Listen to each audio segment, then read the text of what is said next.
Oi, queridos, obrigada por estarem aqui de novo comigo.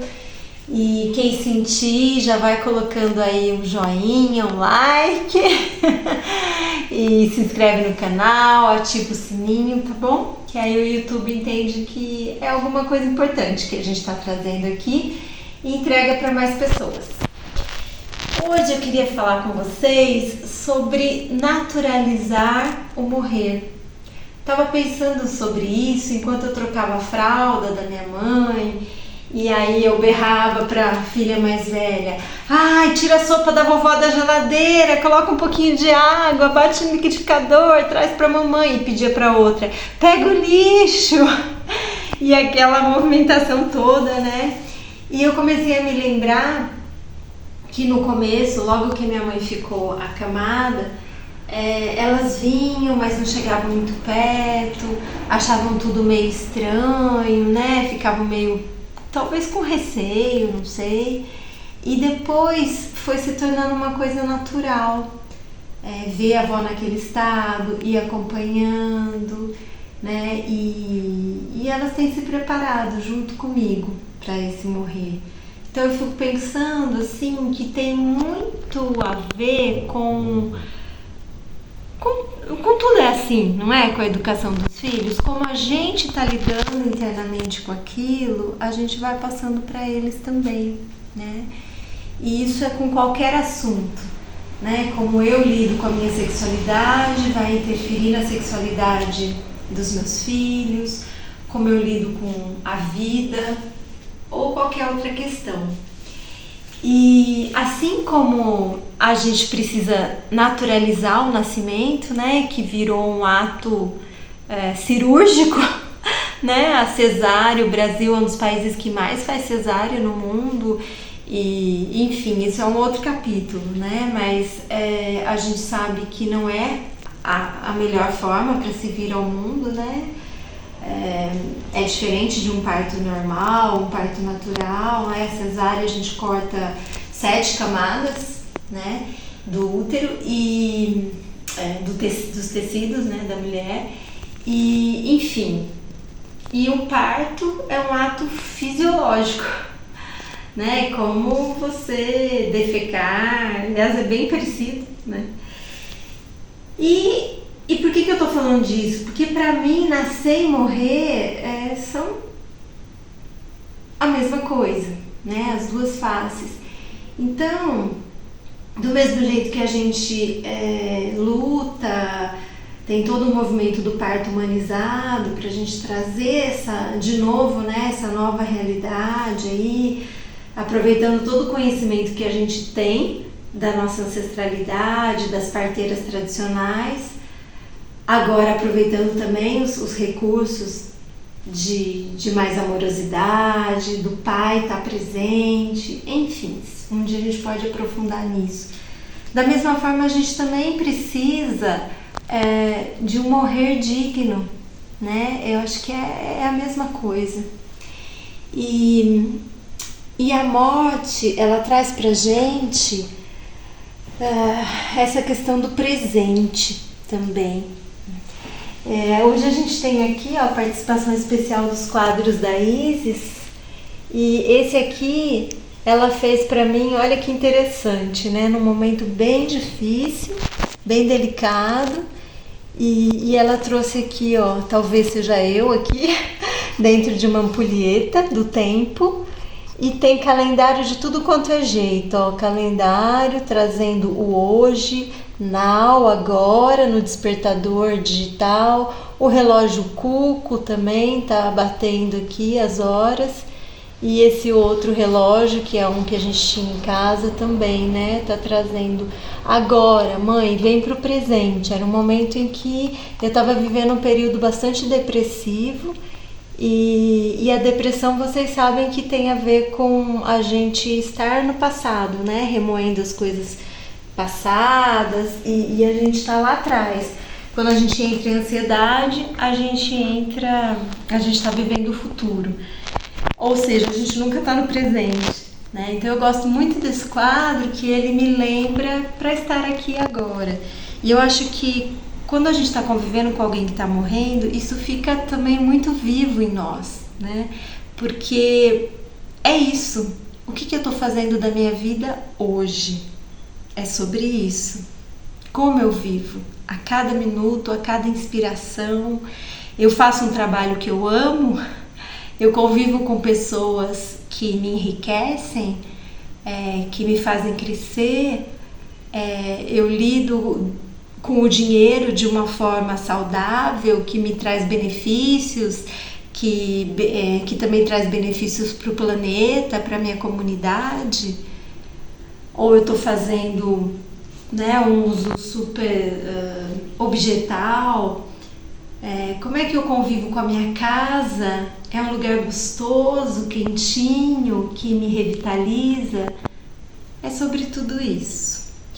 E eu queria apresentar para vocês a primeira pessoa que começou a falar de morte de uma forma muito natural para mim, que eu adoro, para mim é uma musa inspiradora.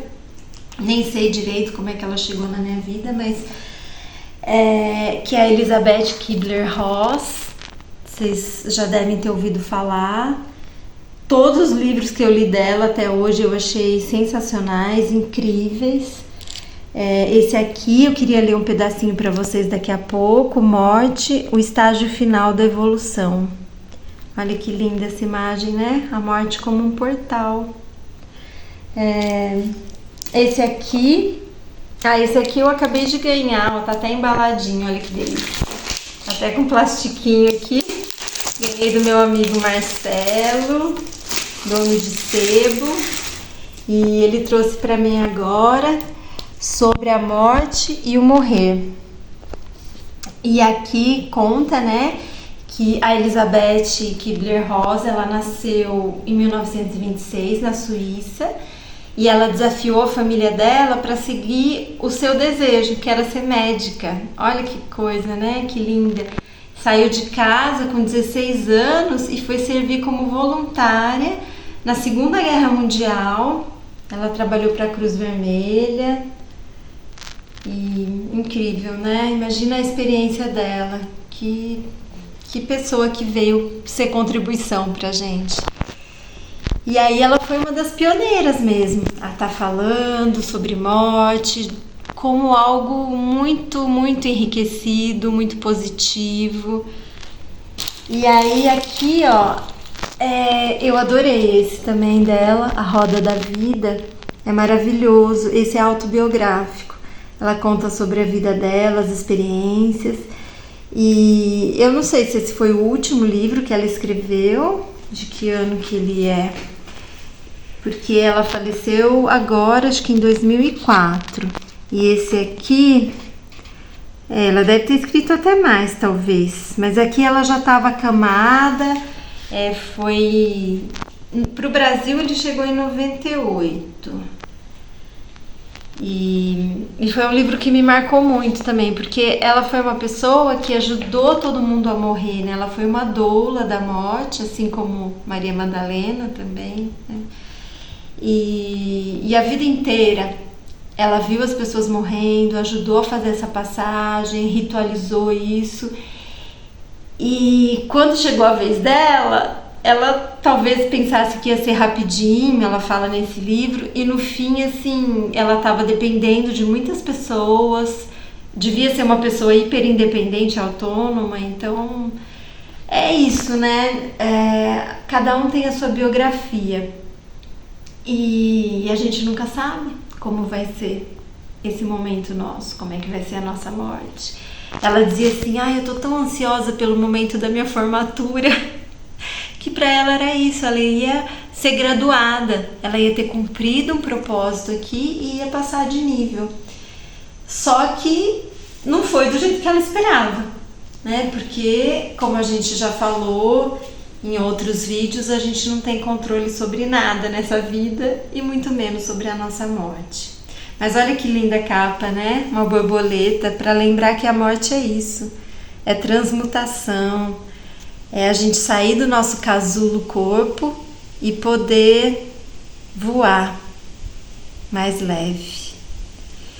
Então, eu queria ler para vocês aqui, que eu achei tão interessante, né?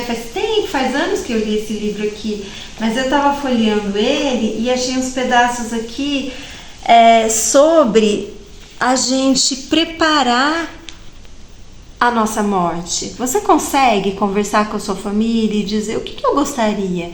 Eu quero ser enterrado, eu quero ser cremado, eu quero que tenha um ritual assim ou assado, ou é melhor não falar sobre isso?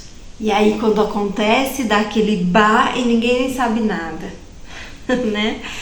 Então, acho muito interessante.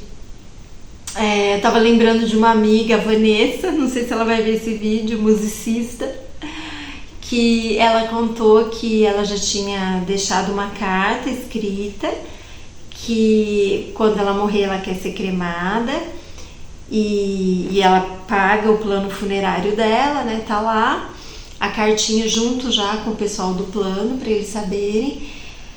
Que tem autorização para ser cremada, e ela já deixou, acho que um pacotinho de purpurina vermelha que ela quer que jogue junto, que acho que ela quer que misture com as cinzas dela, algo assim. E aí a gente já sente um pouquinho um cheirinho de alegria, de festa, né? Purpurina nos lembra uma celebração. E não é que tem que ser assim para todo mundo, né? Eu falava para as minhas filhas que quando eu morava na roça, no sítio, eu falava, pode ser, eu quero que as minhas cinzas também quero ser cremada e quero que as minhas cinzas vão para o pé da roseira branca, que para mim é a flor que, para mim é a minha flor de poder, assim, né? É aquela que eu me conecto demais. E a gente tinha muitas roseiras brancas incríveis lá. Agora eu não tô mais na roça e elas vão ter um pouquinho mais de trabalho para achar uma roseira, mas esse ainda é o meu desejo. Então, assim, leva pro seu sono, conversa com o seu anjo, o que para você faz sentido. É engraçado, a minha mãe, eu comecei a perguntar isso para ela quando ela estava lúcida ainda, e ela dizia assim que ela tinha que ser enterrada por ser muito católica, que não pode cremar, não sei o quê. Só que depois, quando ela foi chegando um pouquinho mais perto, e eu perguntava de novo, mãe, então pra você é importante, de que jeito que você quer dar? Ela falava, tanto faz. Tanto faz, isso aí é o de menos, ela falava. Eu achei tão interessante como que também virou uma chavinha. Ela já foi se desapegando tanto que tanto faz. Eu falava, e se for cremada, tudo bem? Tudo bem. Façam o que vocês acharem melhor. E aí, tem essa passagem aqui que eu achei interessante, queria compartilhar com vocês, é o morrer entre os índios do Alasca, que envolve esse planejamento. Então, o relato aqui, acho que é de um pastor que conviveu com os índios. Eu não sei falar o nome dele, Trelease. Bem, enfim. São aldeias que ficam no interior do Alasca e traz essa questão da intencionalidade, do poder de escolha.